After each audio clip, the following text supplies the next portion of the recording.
Halo Sobat Teknik, selamat datang di podcast Pernik, Prestasi Teknik Universitas Jayabaya. Kenalin, aku Irma, yang akan menemani Sobat Teknik pada kesempatan hari ini. Sekarang ini kita akan membahas sharing mengenai organisasi kemahasiswaan dengan tema menjadi insinyur masa depan, mengasah potensi diri lewat organisasi kemahasiswaan. Nah, siapa nih di sini yang memang masih ragu untuk masuk himpunan atau yang masih penasaran apa aja sih manfaat atau benefitnya untuk masuk organisasi himpunan? Nah, untuk menjawab rasa penasaran Sobat Teknik sekalian, kita menghadirkan ketua-ketua yang sangat hebat, tentunya menginspirasi juga dari Fakultas Teknologi Industri Universitas Jayabaya. Halo semuanya. Halo. Oke, boleh dong perkenalkan terlebih dahulu nih kepada Sobat Teknik, mulai dari sebelah kiri. Aku terlebih dahulu. Perkenalkan, nama saya Muhammad Andral Gifari, Ketua Himpunan Mahasiswa Teknik Kimia 2023-2024. Oke, Andra. Oke, silakan sebelah kanan saya. Halo, perkenalkan saya Farhan Anggaraksa, saya Ketua Himpunan Teknik Elektro. Oke, halo. Dipanggilnya apa bentar? Angga bisa. Oh, Angga. Oke, silakan yang terakhir nih. Dan nama saya Ahmad Umar Faruk, saya dari Ketua Himpunan Teknik Mesin. Oke, jadi ini adalah Ketua Himpunan dari Teknik Kimia, Teknik Elektro, dan Teknik Mesin periode 2023-2024. Oke, beri tepuk tangan dulu dong. Luar biasa banget pemimpin-pemimpin kita pada hari ini. Oke, pada kali ini aku pengen tanya-tanya nih ya kepada teman-teman semua nih ya. Mungkin karena sekarang masih hangat-hangatnya membicarakan mengenai pemilihan ketua himpunan baru, aku pengen nanya flashback ke belakang nih kepada kalian semua ya. Bagaimana sih cerita perjalanan kalian semua ditunjuk menjadi seorang ketua himpunan di Fakultas Teknologi Industri Universitas Jayabaya? Oke, boleh dari Andra terlebih dahulu, bagaimana? Kalau saya sih pengalamannya agak unik ya. Jadi waktu itu ketika saya ke prodi itu saya dapat kabar bahwa karena katanya himpunan itu mau diaktifkan kembali. Nah, dan kebetulan angkatan saya itu ditunjuk sebagai pengurus setelah himpunan vakum selama masa COVID. Jadi lalu saya sampaikan ke teman-teman saya dan kita berdiskusi bersama waktu itu. Dan kita sepakat waktu itu kita melakukan aklamasi saja untuk pemilihan ketua himpunannya. Nah, Oke.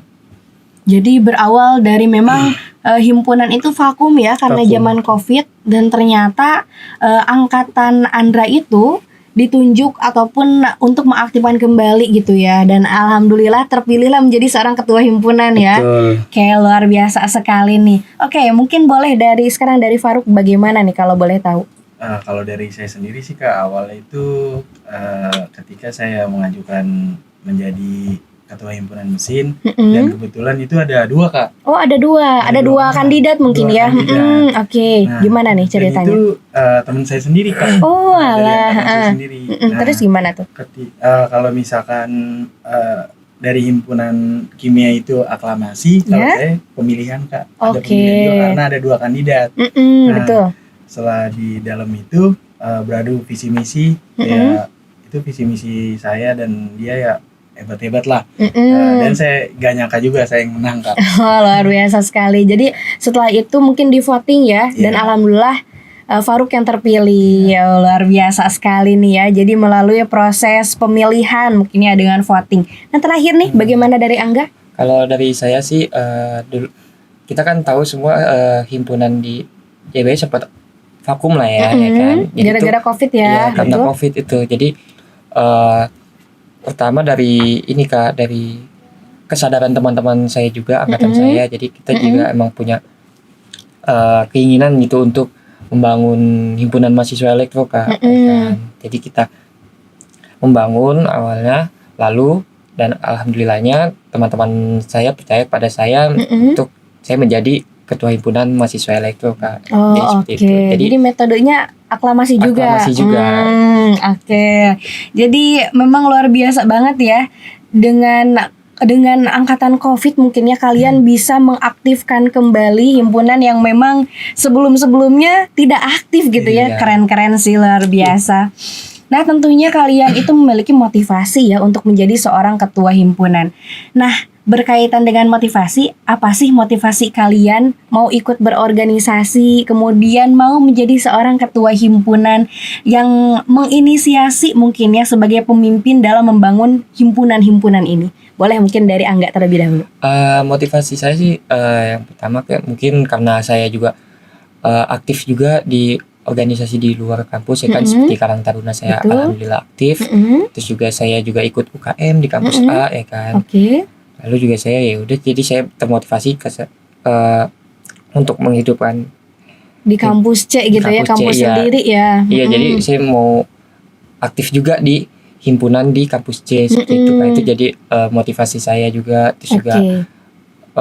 ada juga yang menurut saya beberapa benefit juga yang membuat saya itu menjadi motivasi saya juga seperti itu. Oh, oke. Jadi memang kalau Angga itu berbekal dari mungkin aktif di organisasi Karang Taruna, Iya. berbekal juga aktif di kampus A atau kampus pusat, sehingga bisa mengamalkan ilmu-ilmu yang didapatkan ketika di kampus A dan organisasi lainnya itu di Himpunan Fakultas Teknologi Industri Iya. Universitas Jayabaya. Iya, Oke, keren banget ya. Tentunya ada motivasi juga dalam diri sendiri ya, ingin mengaktifkan kembali bersama-sama dengan yang lainnya untuk membangun organisasi yang kompak seperti itu ya. Iya. Oke, luar biasa dari teknik elektro. Kemudian dari teknik mesin gimana? Kalau untuk Motivasi, saya sendiri betul. sih, Kak, mungkin dari diri saya sendiri ya Kak ya, untuk berani maju dan memimpin itu menurut saya tantangan yang baru sih. Iya, betul. Jadi tuh saya pengen tuh pengembangan di diri saya tuh meningkat gitu Kak. Karena kan saya yang awalnya agak malu-malu kalau misalkan berbicara depan orang, yang awalnya takut gitu Kak. Awalnya jadi berani sih Kak. Terus Oke. kayak untuk mengumpulin teman-teman lagi, nyatuin anak-anak mesin lagi.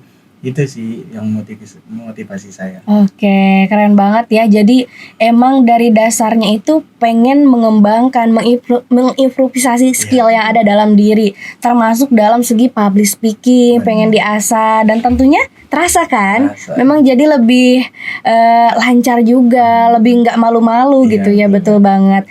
Dan tentunya ingin menyatukan teknik mesin. Keren karena teknik mesin itu mempunyai logo biasanya solid, betul kan? Solid. Wih, keren banget ya. M-Solver ya. Benar banget. Teknik mesin solid kan biasanya kayak gitu ya. Oke, luar biasa nih dari Paruk. Sekarang terakhir dari Andra, gimana? Apa motivasinya Andra untuk menjadi seorang ketua himpunan atau mengaktifkan kembali organisasi mahasiswa di teknik kimia? Kalau untuk mengaktifkan kembali itu kan kurang lebih alasan sama, pasti pengembangan diri Iya. di awal-awal. Juga itu waktu kita kuliah online tuh waktu masa COVID, kayak orang tua saya ngasih saran kenapa nggak gabung organisasi mahasiswa aja buat ngembangin diri. Dan kebetulan juga saya itu kan agak pemalu sedikit ya waktu itu ya. Karena selama masa COVID itu kita tuh benar-benar pasif banget lah. Iya. Makanya suruh ikutlah organisasi sama orang tua saya juga. Dan kebetulan ada kesempatan himpunan mau diaktifkan kembali setelah vakum lama dan juga dipercayakan oleh teman-teman saya. Jadi saya bertekad juga untuk mengambil tanggung jawab itu. Paling seperti itu saja.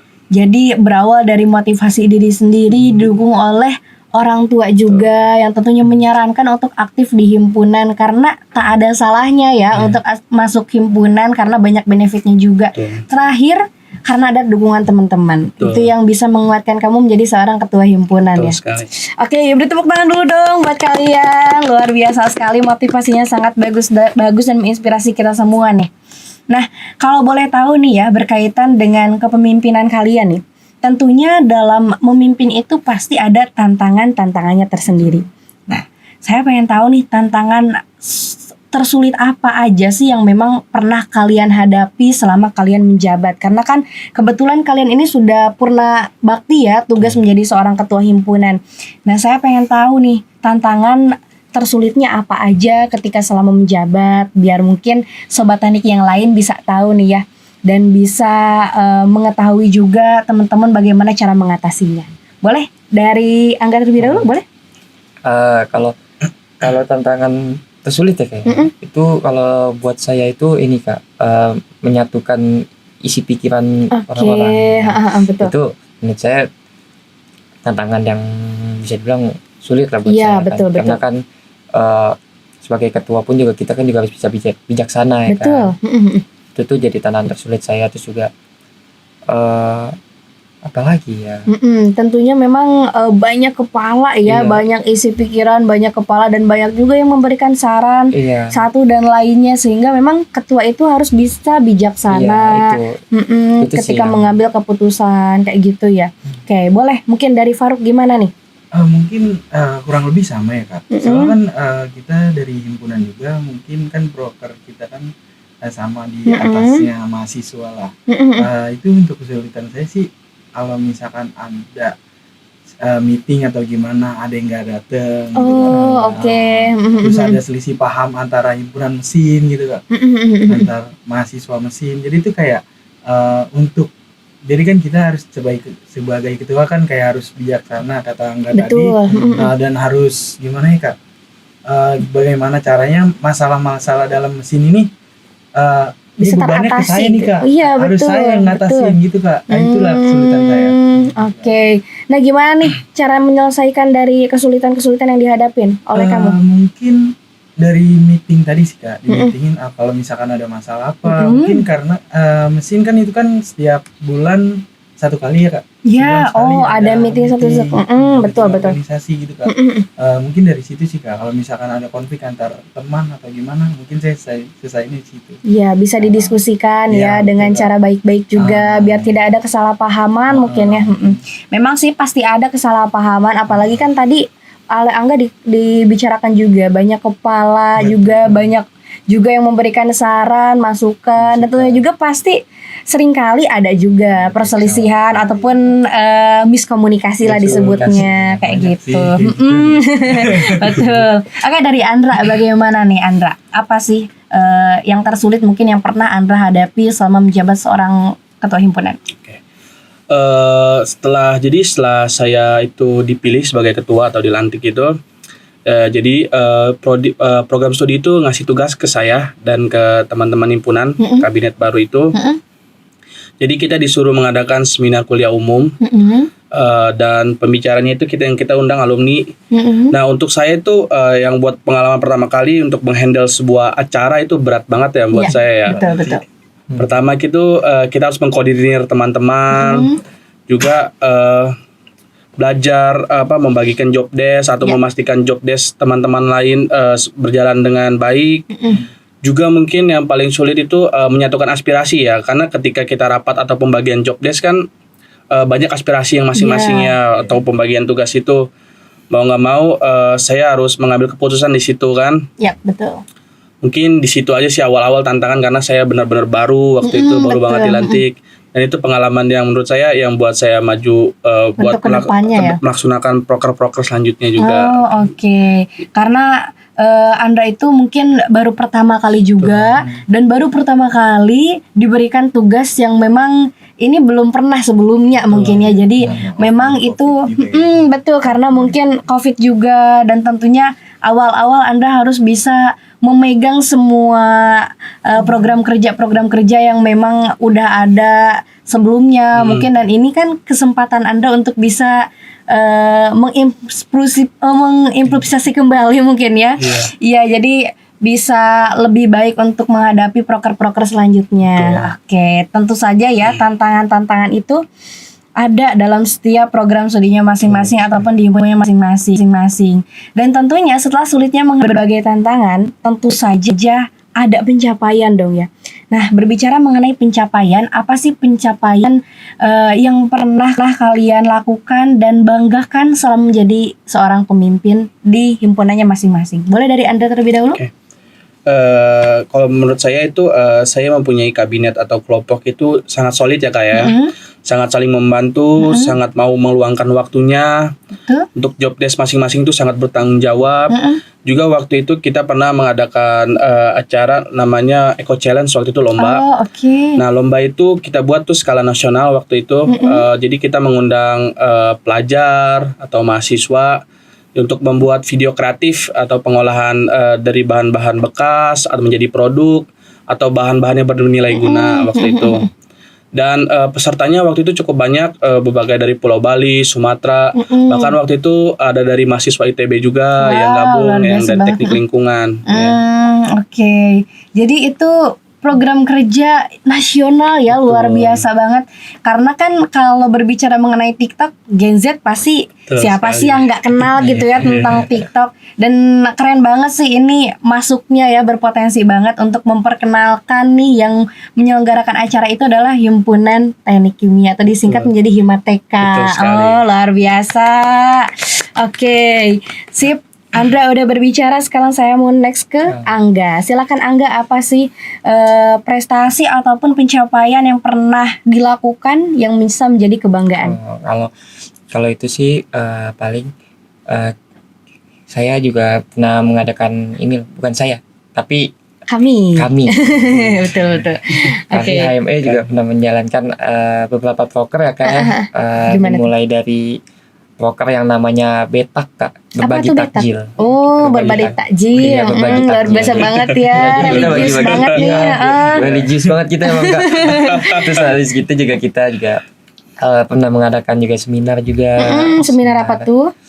Seminar kuliah umum mungkin iya, ya? seminar umum juga yang oke. berhubungan tentang elektro. Oh, oke. Terus habis itu juga kita ini sempat mau mengadakan ini Kak. Bukan sempat, tapi kami ada juga proker yang harian, bukan harian, mingguan. Mingguan, Itu proker rutin ya namanya Iya, ya? proker rutin. Itu namanya HAREK ya Kak, Hari Elektro Jayabaya. Hari Elektro Jayabaya. Iya, jadi- aku jadi ikut ini ya. sorry. Gimana jadi- tuh Hari Elektro Jayabaya? Iya, jadi kita di hari Jumat, tepatnya hari Jumat itu kita pakai full attribute kan seperti PDH gitu, dan itu kita ngumpul Kak, itu kita ngebahas tentang topik-topik terkini, entah itu tentang topik politik atau topik yang lagi hangat misalkan tentang politik kampus. Oke. Ya, tapi bukan topik kimia ya, bukan. Oh, oke. Topik elektro mungkin IoT mungkin kayak gitu dibahas Ya. juga kali ya. Berkaitan dengan inovasi kan. Oke, luar biasa. Jadi udah menyelenggarakan beberapa program kerja, program kerjanya sangat banyak juga tentunya ya. Salah satunya tadi kuliah umum mengenai IoT mungkin ya kalau di teknik elektro ya. Kita tentang industri juga sih. Oh, Jadi industri. pengenalan dunia kerja industri. Oke. Jadi memberikan bekal juga ya, sangat benefitnya itu sangat luar biasa sekali berarti ya. Untuk pesertanya gimana nih? Untuk mahasiswa Jayabaya atau alumni juga diundang? atau gimana? Pesertanya itu kita dari mahasiswa Jayabaya. Oh, mahasiswa Iya, Jayabaya. jadi kita ruang lingkupnya masih di kampus saja. Tapi ini luar biasa banget nih memberikan edukasi ya untuk di dunia industri itu seperti apa, dan tentunya dunia pasca campus itu kan sangat berbeda ya dengan dunia industri kayak gitu. Dengan dunia pada saat berkuliah maksudnya seperti itu. Nah, selanjutnya nih dari Faruk bagaimana? Ya mungkin yang bisa saya banggain sih Kak, punya tim dari himpunan yang sangat bisa berorganisasi banget sih. Saya bisa kerjasama gitu Kak. Yang paling saya banggain ketika FTI Cup itu Kak yang saya laksanakan, saya kan itu berkolaborasi ya, dengan Senat juga. Itu alhamdulillah acaranya berjalan dengan lancar. Terus itu acara tersebut itu untuk mengundang anak-anak SMK itu untuk gimana ya Kak, untuk menarik gitu Kak. Jadi di situ ada beberapa lomba juga sih yang diadain. Ada futsal, volley, sama waktu itu ada satu lagi apa ya, Mobile Legend Kak. Oh, ada Mobile Legend. Ada Mobile Keren Legend. banget. Jadi itu untuk menarik anak-anak SMK, SMA untuk masuk Jayabaya itu. Kalian iklan ya jadinya. Oke, betul. Jadi ada sekilas promosi ya kayak gitu ya. Jadi program kerjanya intinya bisa skill-skill yang dimiliki oleh anak-anak SMA, SMK itu bisa tersalurkan melalui lomba tersebut. Terakhir nih ada promosinya. Promosi dari Jayabaya memperkenalkan. Betul banget. Jadi sangat benefit semua ya ini ya. Tentunya tentang edukasi kepada mahasiswa ataupun kepada calon mahasiswa kalau yang ini, kalau yang Faruk ya. Tentunya tak kalah hebat lagi nih dari Andra tentunya seluruh wilayah Indonesia ikut berkontribusi lomba ya, memperkenalkan ke seluruh Indonesia. Sangat komplit banget deh kalian semua. Ada lagi nggak dari kalian mungkin yang memang akan dilaksanakan nih program kerja dan tentunya belum terrealisasikan nih, kalau boleh tahu? Kalau dari kita sih ada ya. Kita rencananya tuh mau kerjasama sama elektro, sama oke. mesin. Kita mau melaksanakan kunjungan industri. Oke, luar biasa banget. Jadi kapan tuh rencananya kalau boleh tahu? Rencananya sih kita di tanggal 6 sampai 7 Agustus ya. Oh. Bulan-bulan inilah. Bulan ini, oke, bulan ini ya kalian akan melaksanakan kunjungan industri. Tentunya kolaborasi dengan perusahaan dong. Betul. PT apa aja sih yang memang akan dikunjungi nanti tentunya juga kan kalian juga yang menghubungi perusahaan tersebut ya. Betul. Nah, perusahaan apa aja kalau boleh tahu? Kebetulan itu kita dapat perusahaan yang berhasil dihubungi itu 2 PT. Yang pertama itu PT Lotte Chemical Titan sama PT Indo Power yang Suralaya. Oh, oke. Lokasinya sama-sama di mana tuh? Di Cilegon.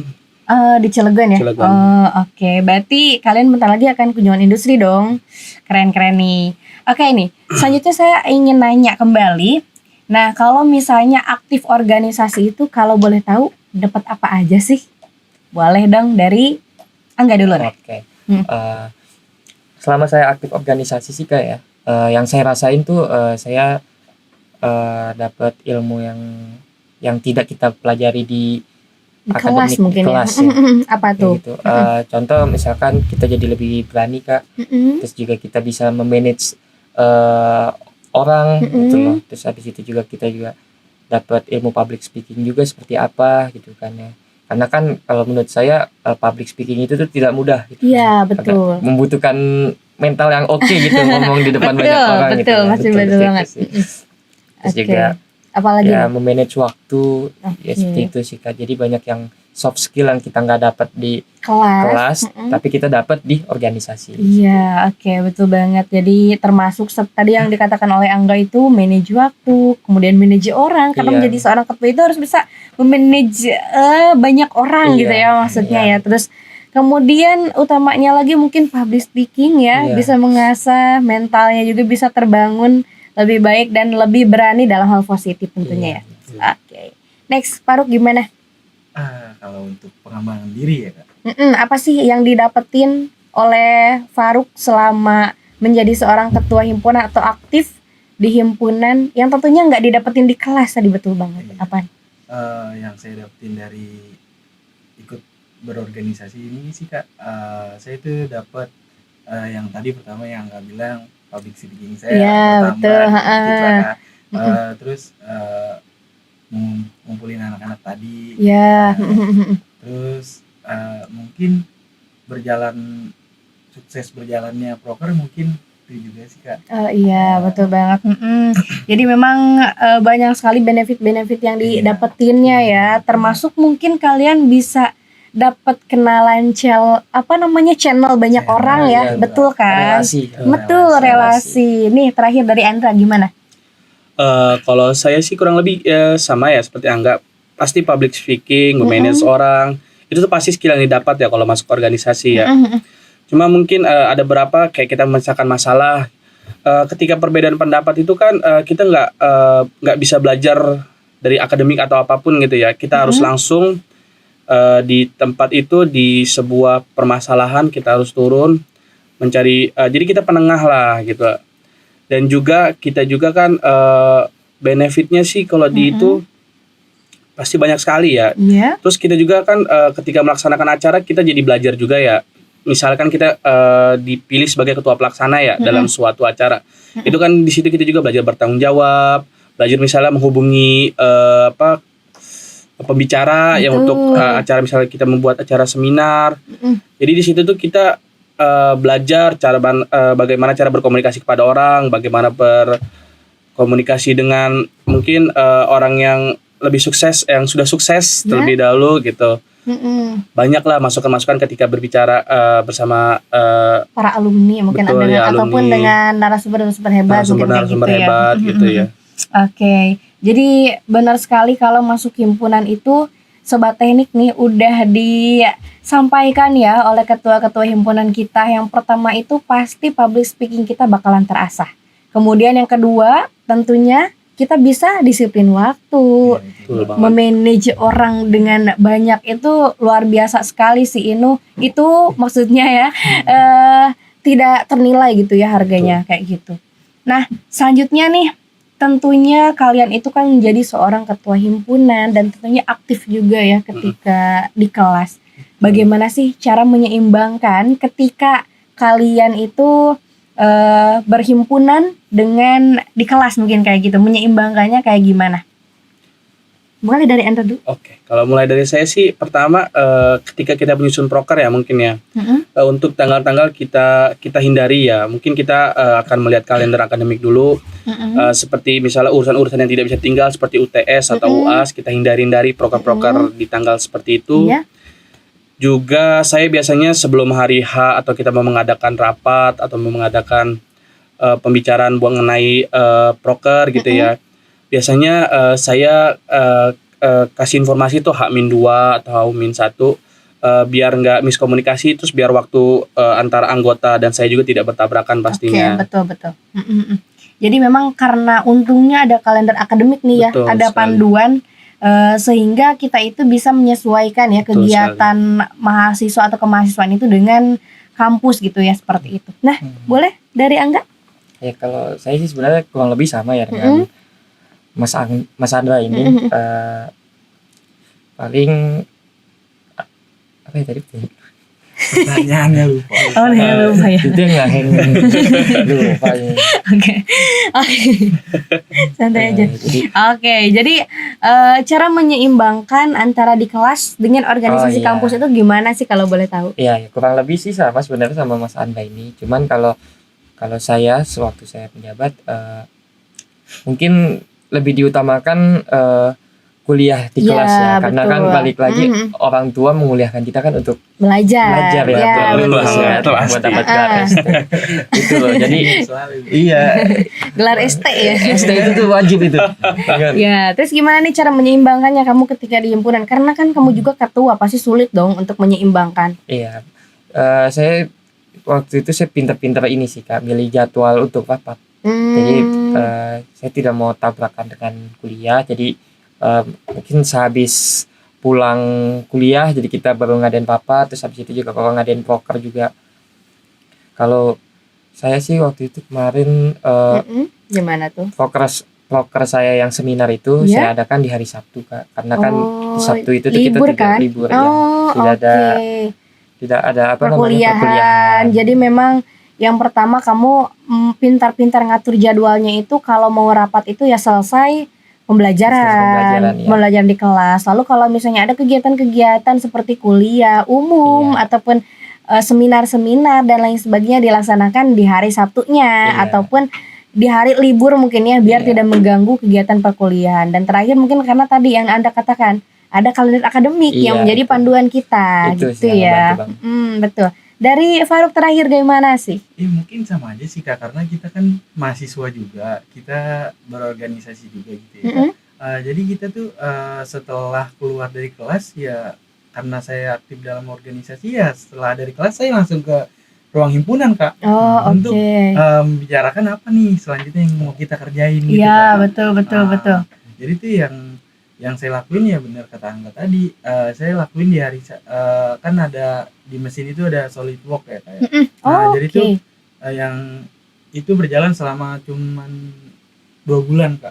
2 bulan itu. Kegiatannya apa SolidWorks itu? Jadi untuk bekal kita untuk bekerja nanti. Jadi kan kalau misalkan sebuah insinyur mesin itu minimal bisa membaca gambar dan paling minim lagi bisa membuat gambar tersebut. Wih, Kak. keren banget. Itu dia yang selama 2 bulan kita jalanin itu Kak. Oke. Anak mesin itu ngejalanin selama 2 bulan setiap hari Sabtu. Widih. Berarti itu melalui aplikasi ya? Iya Kak, betul. Aplikasi apa tuh kalau teknik mesin? Aplikasinya namanya SolidWorks Kak. Oh, SolidWorks itu sendiri. Yang dilakukan di Oh. lab komputer. Oh, gitu. Jadi SolidWorks itu adalah sebuah aplikasi yang memang bisa memfasilitasi para mahasiswa untuk bisa mengembangkan dirinya untuk bisa menggambar alat-alat mesin mungkin kayak gitu ya. Tentunya itu diperlukan untuk dunia kerja ya tentunya ya. Kak. Oke. Oke, luar biasa banget sih kalian ini. Oke, jadi tentunya para pemimpin kita pada hari ini tentunya pasti bisa menyeimbangkan antara waktu belajar di kelas ataupun ketika memimpin di himpunannya masing-masing. Itu nggak diraguin lagi sih kalau menurut aku ya. Kalian ini pasti hebat-hebat semua. Oke, selanjutnya nih. Seberapa penting sih mahasiswa itu harus aktif berorganisasi menurut kalian? Dan apa aja manfaatnya organisasi itu? Jadi biar sobat teknik pada tahu nih, yang belum masuk himpunan itu biar bisa masuk juga nih, karena memang dari kalian itu sudah ada testimoninya, penting banget nih untuk masuk himpunan. Nah, boleh dari Anda dulu boleh. Yang pasti kalau kita melaksanakan sebuah proker ya di sebuah organisasi itu pasti kita belajar pertama itu kita membuat proposal, membuat LPJ, membuat susunan acara secara struktur, membuat mungkin kayak seperti susunan acara rundown juga kita buat. Pasti kalau benefit itu banyak sekali ya kalau kita bergabung organisasi ya. Betul. Terlepas dari skill leadership atau berkomunikasi atau kerjasama tim itu tuh terpakai sekali ya kalau di dunia kerja ya skill itu. Jadi sayang sekali kalau tidak ikut organisasi gitu ya, karena benefitnya tuh banyak sekali. Pelajaran-pelajaran yang kita dapatin tuh banyak sekali yang tidak dapat di akademik sih. Oh oke, betul banget ya.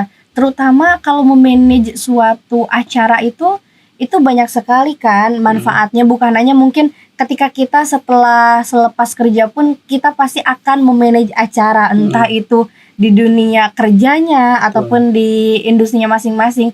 Pasti kan kita juga harus bisa memanage suatu kegiatan dan tentunya berbekal dari himpunan. Betul kan ya? Memanage acara, kemudian dokumen-dokumen yang diperlukan, mungkin proposal yang pertama, susunan acara dan lain sebagainya.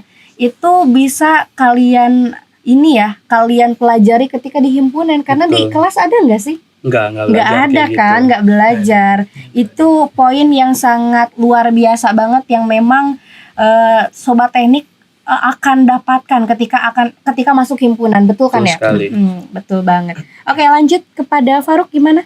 Ya, kalau seberapa penting ya Kak? Penting banget menurut saya Kak. Karena tuh dalam berorganisasi itu kita bisa gimana ya? Saling membantu. Iya, betul. Saling membantu menyelesaikan proposal tadi itu, saling membantu menyelesaikan rundown acaranya dengan baik, terus sampai selesai pokoknya. Oh, oke. Acara tersebut. Ya, maksudnya yang manfaatnya itu ya kita bisa gimana ya Kak? Bisa intinya ya. Jadi bisa mengimprove skill tentunya tadi dalam membuat dokumen-dokumen kayak gitu-gitu ya. Proposal kan termasuk suatu dokumen kayak gitu ya. Di dunia kerja kan juga kan diperlukan kerjasama juga. Nah, kerjasama tim yang baik dan leadershipnya juga kan. Betul banget. Nah, selanjutnya terakhir dari Angga gimana? Kalau manfaatnya sih banyak sih ya kayak kan kalau ikut organisasi itu menurut saya sih melatih kita menjadi lebih kritis dalam berpikir ya kayak. Nah, betul banget. Itu benar-benar suatu hal yang didapatkan di dalam organisasi Kak. Ya, Terus juga melatih kita juga supaya kita berani juga untuk mengemukakan pendapat. Ya, betul. mengutarakan pendapat itu kan suatu hal yang kalau menurut saya tuh benar-benar kepake di dunia kerja. Ya, gitu. betul. Karena kan nggak mungkin juga kalau seandainya kita lagi rapat pas kerja terus kita diam aja kan. Ya, Karena kan kalau kita diam aja kan berarti kan kita nurut seperti itu. Jadi itu sih menurut saya manfaat dan pentingnya ikut organisasi itu. Betul. Jadi, critical thinking dapet itu ya, karena dalam suatu organisasi itu ada aja beberapa permasalahan mungkin yang memang harus diselesaikan bersama, dan itu mengasah ke critical thinking kita kayak gitu ya. Kemudian tadi dikatakan juga kita bisa mengasah critical thinking, lalu kerjasama juga dengan baik ya dengan anggotanya itu sendiri. Nah, menurut kalian ya bagaimana tanggapannya ketika orang-orang itu memilih untuk tidak aktif berorganisasi? Gimana sih tanggapannya? Boleh dari Angga dulu. Kalau saya sih ini sih kayak saya sungguh Menyayangkan ya. iya sih, kayak saya menyayangkan aja gitu. Karena kan apa yang kita tidak dapat di kelas, tetapi kita dapat di organisasi. Ketika itu orang tidak memilih ikut untuk organisasi kan dia tidak mendapatkan hal itu gitu loh, Iya, Kak. betul. Kayak contoh public speaking itu kan kita kan tidak dapat di kelas gitu kan. Dan kita memanage waktu pun juga memanage orang seperti yang saya sebutkan tadi di awal itu kan tidak didapatkan di kelas gitu loh, Kak. Didapatkannya di organisasi. Jadi saya sih sungguh menyayangkan aja sih ya. Iya, Seperti itu, betul, Kak. betul banget ya. Pokoknya kalau misalnya udah masuk ke organisasi tuh seru banget gitu Iya, ya. seru banget sih, Kak. Karena kan bisa ketemu banyak orang gitu, bisa bertukar pikiran, Iya. tentunya bisa happy-happy juga Iya. kan, nggak selamanya serius gak sih? Iya, benar. Nggak selamanya serius membahas politik, enggak Iya, kan? enggak. Mm-mm. Sama nambah pengalaman juga sih, Kak. Betul ya, Iya sih. pengalaman utama nih. Bisa dilampirin di CV kan? Iya, itu benar banget, itu bisa dilampirin di CV. Betul sekali. banget tuh. Oke, lanjut Faruk gimana? Pertanyaannya apaan tadi Kak? Jadi lupa. Pertanyaannya itu, oke saya ulang lagi nih ya.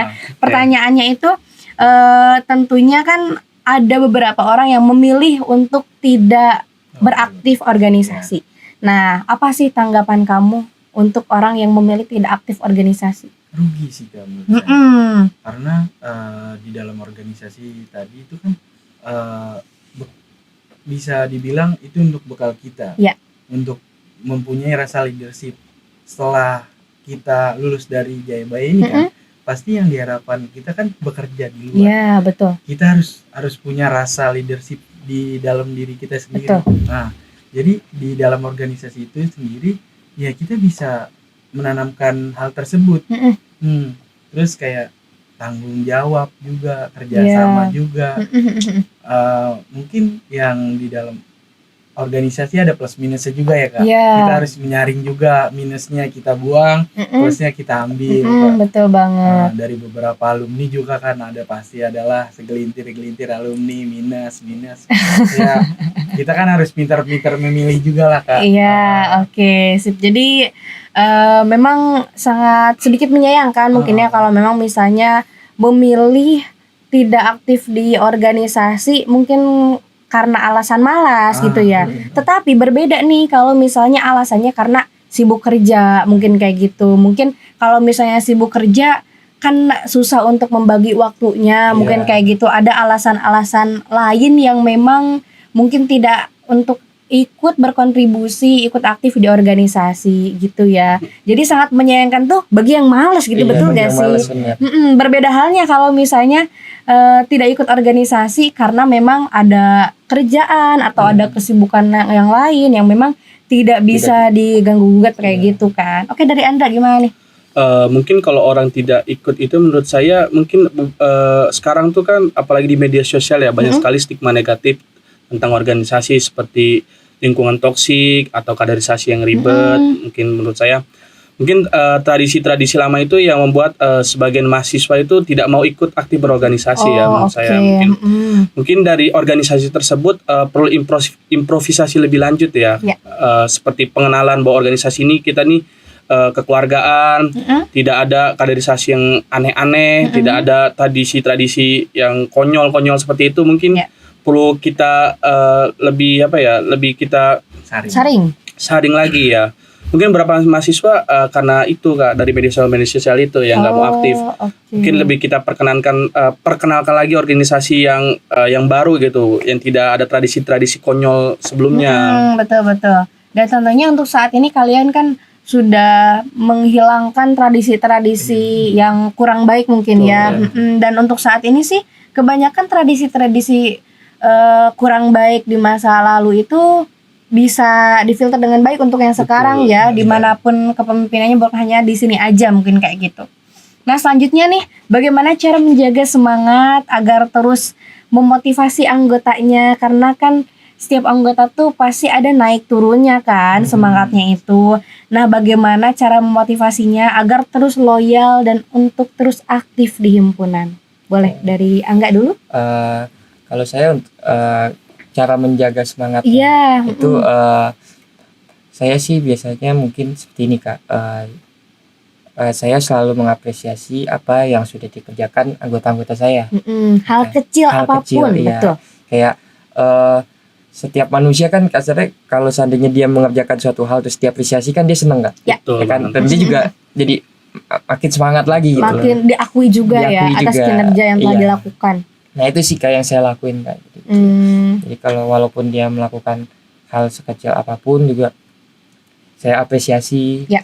Itu kan terus juga walaupun kasarnya mungkin dia berbuat salah tetapi juga kita tidak judge gitu Iya, Kak. betul. Jadi kita cari jalannya bareng-bareng seperti itu sih Kak. Betul. Oke, sip, luar biasa banget.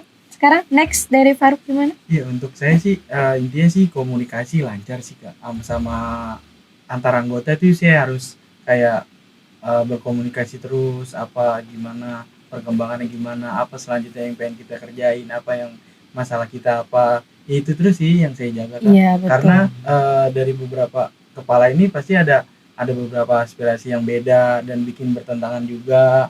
Dan itu yang saya harus selesaiin sih di situ Kak. Iya, Ya, betul banget. Yang harus saya jaga itu ya itu Kuncinya di komunikasi ya. komunikasi. Komunikasi, kalau terus berkomunikasi tentunya semakin lancar juga ya, tidak ada Iya. miskom, dan tentunya kita juga bisa mengetahui nih ya ketika orang lain mungkin lagi turun mungkin ya semangatnya, Iya. bisa disemangatin lagi oleh Faruknya Iya, kayak gitu iya. kan. Betul banget. Kayak terakhir dari Andra gimana nih? Mungkin kalau kurang lebih sama Faruk ya. Yang pasti dalam sebuah organisasi atau keluarga lah kita bilang, bisa organisasi keluarga. Yang pasti itu yang kita jaga tuh situasi yang kondusif ya, lingkungan yang kondusif, Betul. di mana tidak toksik atau juga mungkin perbedaan tuh pasti ada gitu. Tapi kita bisa selesaikan secara keluargaan di dalam organisasi tersebut. Pasti kalau di rumah juga, kalau rumahnya nyaman pasti orang tuh betah juga, semangat. Kalau semangat, dan juga tambahan dari Angga tadi juga kan untuk mengapresiasi gitu ya segala kerja walaupun kecil dan besar tuh itu penting banget sih buat betul. mahasiswa itu. Betul banget. Jadi rumahnya itu harus dijaga senyaman mungkin, dengan nyaman mungkin. Dengan rumahnya udah nyaman, otomatis orang-orang pun ya udah pulangnya itu pasti ke rumah itu sendiri gitu ya. Dan tentunya juga bisa mengeluh kesahkan apa yang memang dirasakan kayak gitu untuk oleh anggota-anggotanya, sehingga para ketua pun bisa mengetahui apa aja yang mungkin dirasakan oleh anggotanya dan memberikan solusi, saran-saran yang efektif juga, seperti itu ya. Dan yang paling utama pasti mengapresiasi. Apresiasi itu Hal penting. kecil ataupun hal besar itu harus diapresiasi sehingga merasa diakui ya tentunya oleh ketua kepada anggota tersebut. Oke, ini adalah pertanyaan terakhir nih. Bagaimana sosok pemimpin yang diperlukan di masyarakat? Dan tentunya juga ini untuk masa depan ya. Nah, gimana sih sosok pemimpin yang memang diperlukan masyarakat Indonesia di masa depan? Boleh, mau siapa dulu nih? Terserah deh. Bisa boleh dari saya juga atau Oke. dari Oh, saya boleh juga dari boleh. Anda. Oke, Oke, gitu. silakan. Mungkin kalau pendapat saya sedikit idealis ya. Karena Gimana tuh? gini, menurut saya kan pemimpin itu pasti yang dibutuhkan di Indonesia ya ke depannya, mungkin menurut saya itu yang pasti berpendidikan itu bagaimana paham atas masalah-masalah Indonesia. Kan masalah Indonesia ini nggak cuma satu, seperti ekonomi, korupsi atau bagaimana. Nah, saya pikir pemimpin itu harus punya pemahaman mengenai hal tersebut gitu ya, dan tegas dalam mengambil keputusan. Betul? Juga menurut saya itu yang penting itu dia mau mendengarkan aspirasi masyarakat ya. Ya. Sekarang saya lihat itu pemimpin-pemimpin sekarang itu kurang mendengarkan aspirasi masyarakat ya. Oke, sip. Oke, mungkin jadi masukan juga ya. Iya, betul. Ada lagi mungkin? Segitu aja sih. Oke.